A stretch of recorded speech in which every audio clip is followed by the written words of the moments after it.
Second part में देखा था हमने कि कैसे मंगोलिया को जीत के इकलौता अब जो है कि सेनापति अकेला मालिक बन चुका था चंगेज खान।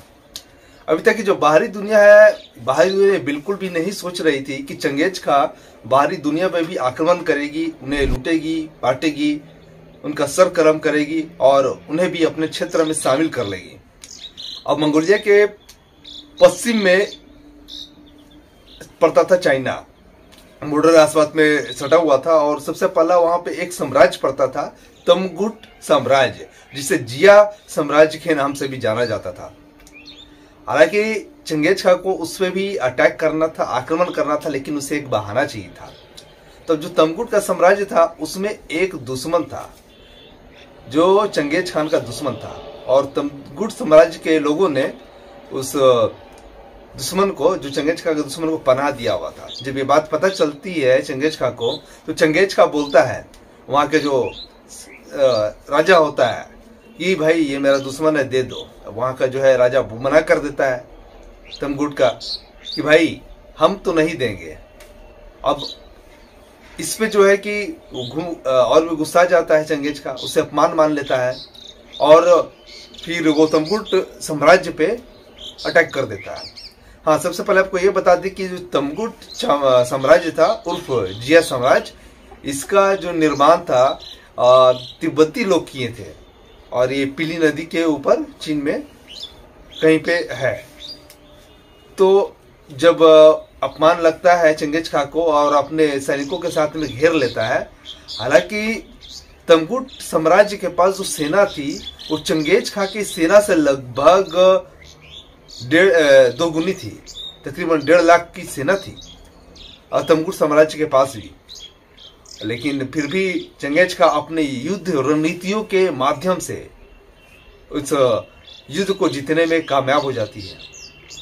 हालांकि जो चंगेज खान के सैनिक थे वो अभी तक मैदान में लड़ रहे थे, मैदान और जंगल में ही लड़ रहे थे, लेकिन अब वो शहर में आ गए थे। ऊंची ऊंची बिल्डिंगें, मतलब उस जमाने के हिसाब से ऊंचे ऊंचे शहर कैसे थे, ऊंची ऊंची बड़ी बड़ी दीवाली थे।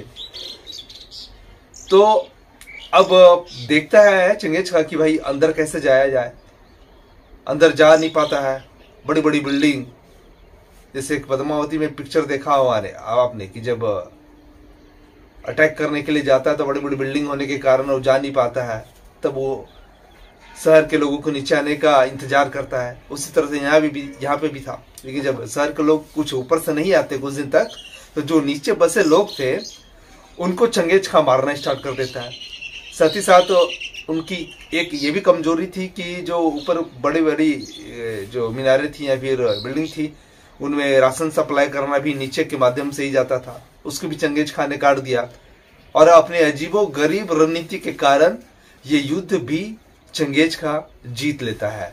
चंगेज खान ने तमगुट साम्राज्य को जीता ही था, तब तक उसे पता चलता है कि जो चुर्चेन साम्राज्य का जो सरदार थे गोल्डन खान, वो बूढ़े हो गए थे और उनकी मृत्यु हो गई। ये गोल्डन खान वही थे जो जामुखा और चंगेज खान और गोल्डन खान मिलके ततार कबीले पे हमला करके उसको लूट के बर्बाद करके उसको जीत लिया था। लेकिन गोल्डन खान की मृत्यु हुई ये बड़ी बात नहीं थी। अब वहां पे नया एक गोल्डन खान उस पद को ग्रहण करता है, बैठता है, नया नया जवान। लेकिन वो देखता है गोल्डन खान की, बड़ा ये चंगेज खान कौन है भाई, है चारों तरफ इसी की चर्चा है, बड़ा उछल रहा है, हर जगह मार काट लूट मचाए हुए है, सबको जीत रहा है, सबको अपने कब्जे में कर रहा है। तो अपने दूतों के माध्यम से संदेश भेजता चंगेज खान को कि भैया तुम अपनी वफादारी साबित करो कि तुम हमारे अंदर हो, या फिर हम पे हमला नहीं करोगे, या फिर जो भी है तुम हमारे नीचे रहोगे। तो चंगेज खान उन दूतों को बोलता है कि मंगोल साम्राज्य किसी का अधीन नहीं रहा है, किसी की गुलामी नहीं की है, तो भैया तुम वापस जाओ, हम किसी का अधीन नहीं है। अब ये बात जब दूत आते हैं गोल्डन खान को बताते हैं, गोल्डन खान भी बड़ा आग बबूला हो जाता है। लेकिन इधर चंगेज खान को जो मर्दानगी पे ठोस लग जाती है और वो सीधा जो अपनी फौज का रुख है वो तमगुट साम्राज्य से वापस मोड़ देता है चुर्चेन साम्राज्य की तरफ। और उस समय चुर्चेन का जो मुख्य राजधानी था, बहुत संपन्न और बहुत धनी था, योंगडो। अब ये 1211 की बात हो जा रही है। तो अब चंगेज खां अपने पूरे सैनिकों को लेकर गोबी रेगिस्तान पार करते हुए पहुंचने वाला था चुर्चेन साम्राज्य में और उसे लूटने वाला था। जो चंगेज खान की फौज थी वो बहुत कम सामान लेके यात्रा करती थी और घोड़सवार ज्यादा रखते थे। ये सब नई नई टेक्निक थी जो उस समय का कोई भी सरदार, कोई भी राजा नहीं करता था, ये चंगेज खां करता था। ज्यादा राशन पानी लेके नहीं चलता था। भूख लगा तो घोड़े एक्स्ट्रा रहते थे, घोड़ों का ही मारा और घोड़ों को ही खा गया। कम भूख लगी है तो गर्दन पे कट लगा दिया, खून भरा और उसमें पानी मिला के पी गए। हाँ, राशन पानी की समस्या है तो भैया अगल बगल वाले गांवों को लूटते चलो, खाना पानी अनाज धन दौलत लूटते चलो। और इस तरह से नई नई टेक्निक यूज करता था। और खास बात यह थी कि जब वो दूसरे कबीलों को, महिलाओं को या लोगों को शामिल करता था अपने कबीले में, तो उन विधवा महिलाओं को भी सोने चांदी सिक्के देता था, जिससे कि भैया भरोसा हो जाता था सैनिक का कि नहीं भैया चंगेज खां तो सही है। अगर हम लड़ाई में मर भी जाते हैं तो हमारे जो है कि बीबी और बच्चे का चंगेज खां ध्यान रखेगा। और ये बहुत बड़ी बात है। अगर आप सोच के देखिए कि अगर किसी का घर में आदमी मर जाता है और उसके पूरा परिवार का जिम्मा ले रहा, तो इसमें और विश्वास बढ़ते गया लोगों का चंगेज खां पे, बहुत ही विश्वास बढ़ जाता है। और जब विश्वास इतना बढ़ जाता है तो चंगेज खां बोलेगा भैया कूद जाओ, सामने कुआं है, कूद जाओ भैया, सामने खाई है, तो कोई भी कूद जाएगा, क्योंकि जान रहा है कि अगर हम नहीं रहेंगे तब भी चंगेज खां हमारे पूरे परिवार को संभालेगा। अब चलिए कहानी पे आगे बढ़ते हैं। चुर्चेन साम्राज्य पे जब बढ़ जाता है तो चुर्चेन साम्राज्य की जो संख्या है सैनिकों की या पैदल चलने वाले सैनिकों की, वो चंगेज खां के सैनिकों से डबल रहती है। और वो चुर्चेन साम्राज्य के सैनिक अक्सर बातें करते थे कि ये घास मैदान में लड़ने वाले, बैल बकरियों पे बैठ के लड़ने वाले, ये हमसे लड़ाई करेंगे। लेकिन इनका जो चुर्चेन साम्राज्य के सैनिकों का घमंड जो है बहुत जल्दी खत्म होने वाला था। जब चंगेज खां पहुंच जाते हैं उस चुर्चेन साम्राज्य पे और पूरी तरह से घेराबंदी कर देते हैं, और घेराबंदी करके अपने अजीबोगरीब युद्ध नीति का इस्तेमाल करके चुर्चेन साम्राज्य को बड़ी बुरी तरह से पस्त कर देते हैं। अब गोल्डन खान भाई देखता है कि अब ज्यादा इससे पंगा लिया तो ये तो पूरा ही बर्बाद कर देगा, मुझे भी खत्म कर देगा, सबको खत्म कर देगा। वहां पे सरेंडर कर देता है गोल्डन खान, जो नया नया युवक था जिससे पंगा लेना था भी चंगेज खान से, तो सरेंडर कर देता है। सरेंडर कर देने के बाद जो है कि उपहार के तौर पर बहुत सारे घोड़े, सैनिक और 500 युवक और युवतियां भी देता है चंगेज खां को। और अपनी सही राजकुमारियों में से एक राजकुमारी का वो शादी भी कर देता है चंगेज खां से। लेकिन फिर चंगेज खां बोलता है इतना तो ठीक है बाबू, लेकिन अब तुमको मेरे अधीन रहना पड़ेगा, ये जो तुम्हारा चुर्चेन साम्राज्य मेरे अधीन रहेगा। अब बेचारा मौत का डर का मारा बोला ठीक है भैया, ये जो हमारा चुर्चेन साम्राज्य है आप ही के साम्राज्य के अंदर रहेगा। और उसे अपनी अधीनता स्वीकार कर लिया गोल्डन खान ने। चंगेज खां भले ही लाशों का पहाड़ ढेर कर देता था, लोगों को मार काट के पूरी तरह से बर्बाद कर देता था, लेकिन वो तब करता था जब अगला उसका बात नहीं मानता था। लेकिन अगला वो उसके अधीन हो जाता था और बात मान जाता था तो वो उसका दरिया दिल भी बहुत बड़ा था। वो लोगों की हत्या नहीं करता, लूटपाट नहीं, कुछ नहीं करता, अगर उसकी कोई अधीनता स्वीकार कर लेता था तो ये खासियत थी चंगेज खां की। चंगेज खां ने चुर्चेन साम्राज्य को भी जीत लिया और मंगोल में मिला लिया। अब एक और साम्राज्य था काराखेताई नाम का साम्राज्य, चीन में ही। लेकिन अब जो है मंगोली सेना है जो कि लड़ते लड़ते चाइना में थक चुके थे, परेशान हो गए थे। तब चंगेज खां ने काराखेताई पे लड़ने के लिए अपने एक नौजवान जनरल को भेजा 20 साल का, और वो भी छोटी सी सेना की टुकड़ी भेजी 20,000 सैनिकों के साथ में। लेकिन काराखेताई बड़ा स्ट्रांग, बहुत स्ट्रांग था लड़ाई के मामले में, फाइट करने के मामले में। तब जो जनरल गया था 20 साल का यंग छोरा लड़का, तो उसने प्लान बनाया कि अब काराखेताई के अंदर में विद्रोह कराए, लड़ाइयां करवाए, अंग्रेजों वाली नीति, फुट डालो शासन करो, ये सारी चंगेज खां की शिक्षा दीक्षा का ज्ञान था। तो अब उस जनरल ने क्या करा कि काराखेताई में आपसी में मतभेद करवा दिया बहुत सारे बातों में। अब काराखेताई के जो लोग हैं, जो काराखेताई है, आपसी में लड़ने लगे अब आपस में लड़ने लगे तो भैया कमजोर हो गए। बस उसके बाद तुरंत उस जनरल ने कारा-खिताई पर अटैक कर दिया और अटैक करके पूरी तरह से कारा-खिताई साम्राज्य को भी जीत लिया। इस तरह से और एक साम्राज्य को, चाइना के साम्राज्य को मंगोल में मिला लिया जाता है।